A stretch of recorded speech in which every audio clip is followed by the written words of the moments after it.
여러분 반갑습니다. 예, 이렇게 또 우리 3월 27일 GBS 내용을 좀 살펴볼 텐데요. 오늘 좀 비가 와서 그런지 하늘이 조금 어두운 것 같습니다.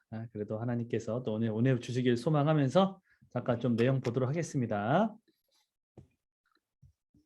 자, 오늘 말씀은 일어나라 함께 가자 이제 그 내용이죠. 그래서 한번 우리 PPT 한번 봅시다.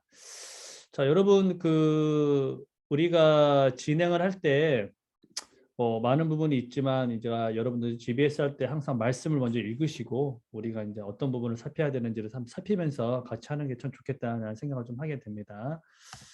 자, 오늘 본문은 마태복음 26장 31절 46절입니다. 제가 좀 읽을게요. 그때 예수께서 제자들에게 이르시되 오늘 밤에 너희가 다 나를 버리리라 기록된 바 내가 목자를 치리니 양의 떼가 흩어지리라 하였느니라. 그러나 내가 살아난 후에 너희보다 먼저 갈릴리로 가리라. 베드로가 대답하여 이르되 모두 주를 버릴지라도 나는 결코 버리지 않겠나이다.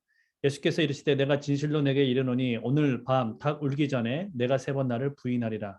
베드로가 이르되 내가 주와 함께 죽을지언정 주를 부인하지 않겠나이다 하고 모든 제자도 그와 같이 말하니라. 이에 예수께서 제자들과 함께 겟세마네라 하는 곳에 이르러 제자들에게 이르시되 내가 저기 가서 기도할 동안에 너희는 여기 앉아 있으라 하시고 베드로와 세베대의 두 아들을 데리고 가실새 고민하고 슬퍼하사 이에 말씀하시되 내 마음이 매우 고민하여 죽게 되었으니 너희는 여기 머물러 나와 함께 깨어 있으라 하시고 조금 나아가사 얼굴을 땅에 대시고 엎드려 기도하여 이르시되 내 아버지여 만일 할만하시거든 이 잔을 내게서 지나가게 하옵소서. 그러나 나의 원대로 마시옵고 아버지의 원대로 하옵소서 하시고 제자들에게 오사 그 자는 것을 보시고 베드로에게 말씀하시되 너희가 나와 함께한 시간도 이렇게 깨어 있을 수 없더냐. 시험에 들지 않게 깨어 기도하라. 마음에는 원이로되 육신이 약하도다 하시고 다시 두 번째 나아가 기도하여 이르시되 내 아버지여 만일 내가 마시지 않고는 이 잔이 내게서 지나갈 수 없거든 아버지의 원대로 되기를 원하나이다 하시고 다시 오사 보신즉 그들이 자니 이는 그들의 눈이 피곤함일러라. 또 그들을 두시고 나아가 세 번째 같은 말씀으로 기도하신 후 이에 제자들에게 오사 이르시되 이제는 자고 쉬라. 보라 때가 가까이 왔으니 인자가 죄인의 손에 팔리리라. 일어나라 함께 가자. 보라 나를 파는 자가 가까이 왔느니라. 자, 오늘 그 겟세마네 동산에서의 기도를 담고 있죠.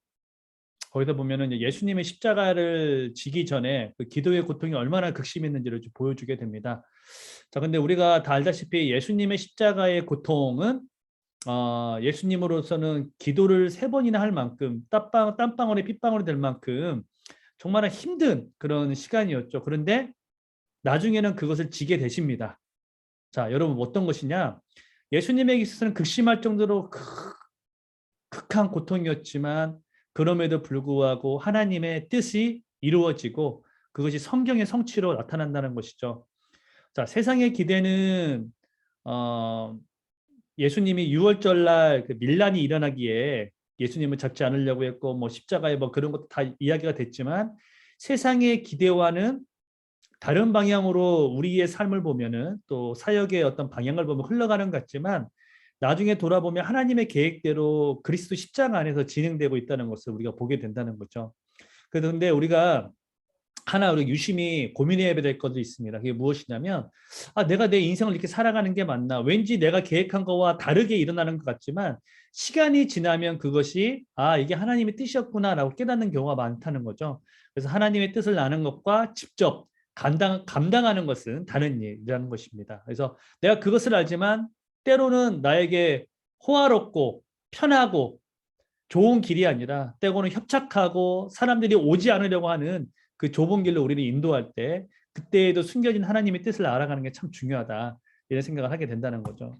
그렇다면 여기에서 예수님의 기도는 우리에게 무엇을 말해줄까요? 그거는 예수님의 기도는 바로 하나님의 나라의 사역, 하나님의 뜻을 성취하기 위한 십자가 사역을 위한 기도였습니다. 그 또 세 번의 기도를 통하여서 예수님은 나중에 토로하는 게 무엇이었죠? 예, 내가 주님의 뜻이 이루어지기 원합니다. 아버지의 뜻이 이루어지기 원합니다. 나는 순종의 기도, 순복의 기도로 이루어지게 됐다는 것이죠. 그래서 여러분 우리가 기도할 때도 마찬가지로 우리에게 무엇이 필요할까요? 그것은 나의 삶 가운데 하나님의 뜻이 이루어지기를 순종하는 고백하는 바로 순종의 기도가 우리에게 필요하다는 겁니다.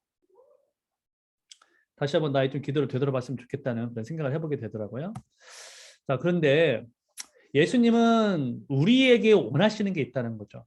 자, 우리 마태복음을 통하여서도 예수님은 하나님 나라의 뜻을, 하나님의 아버지의 뜻을 이뤄가기 위한 제자들의 도움은 실은 필요치 않았습니다. 근데 예수님은 무엇을 원하셨냐면 함께 하시길 원했다는 거예요. 예수님의 원함은 제자들이 함께 하길 원했다는 거예요. 근데 여러분, 제자들은 어떤 걸 원했죠? 예. 하나님의 나라에 대한 것들을 잘못 이해하고 인식했을 때는 내가 어디든 같이 가겠다고 진심으로 말을 했지만 바로 인간의 연약함으로 예수님과 함께 하지 못했습니다. 그럼에도 예수님은 그런 제자들을 아시고 그들과 그럼에도 불구하고 늘 함께 하시겠다는 것을 약속하셨다는 거죠. 그래서 저는 예수님의 원함은 그럼에도라고 믿어요. 자, 예수님은 우리와 늘 함께 하십니다. 그것은 제자들이 피할 것을 아셨고 십자가에 예수님을 모른다 할 것도 아셨고 흩어질 것도 아셨음에도 불구하고 그럼에도 또 제자들이 도움되지 못할 것을 아심에도 그럼에도 불구하고 제자들의 그 존재만으로 예수님은 기뻐하셨다는 거예요. 함께하기 원하셨다는 거예요. 그래서 여러분 이 임마누엘이라는 예수님의 사복음서를 통하여서 드러나는 그런 놀라운 은혜는 뭐냐면요. 끝까지 내가 너희와 함께하겠다. 너희 존재만으로. 그게 예수님의 우리에 대한 약속이라는 거죠.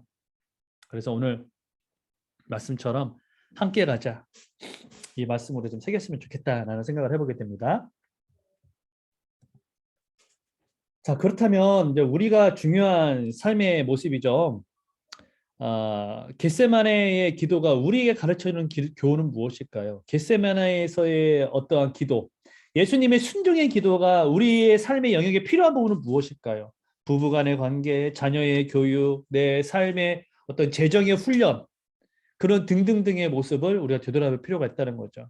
또한 한 가지 더 물어보고 싶은 거는, 자, 내가 하나님 앞에 순종하기 위한 기도를 나의 뭐 파인 재정, 나의 뭐 직장의 삶, 또 가정, 아이들 교육, 가정의 철학, 이 부분에 있어서 필요했다면, 그렇다면 우리가 이러한 기도의 필요성을 가지고 내가 하나님께 순종하겠습니다라는 그런 고백을 가지고 나아갈 때, 우리 연약함을 하나님 아세요, 모르세요? 아시죠? 그리고 또 우리에게 기도하는 것, 또 그 존재 자체만으로 기뻐하신다는 것을 안다면 우리는 나의 삶에 어떠한 자존감을 가지고 살아갈 수 있을까요? 그러니까 내가 연약한 아들이어도 내가 부족한 딸이어도 내 존재만으로 기뻐한다는 거죠. 그렇다면 내가 하나님과 함께하기 위해, 내가 주님과 함께하기 위하여서 나의 삶에는 어떤 변화가 있어야 될까?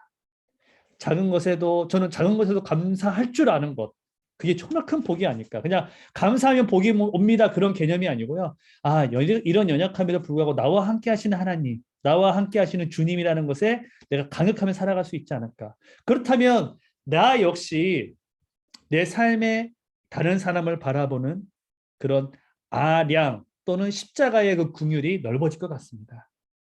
그래서 여러분들 내가 순종해야 할 나의 삶의 방편은 어디에 있으며 또한 내 존재만으로 기뻐한다면 나는 나의 삶에서 어떤 변화, 어떠한 기쁨, 어떠한 정체성을 가지고 살아갈 것인지를 좀 여러분 같이 나눠봤으면 좋겠습니다. 네, 오늘 이렇게 좀 예수님의 함께 하심에 대해서 좀 살펴봤는데요.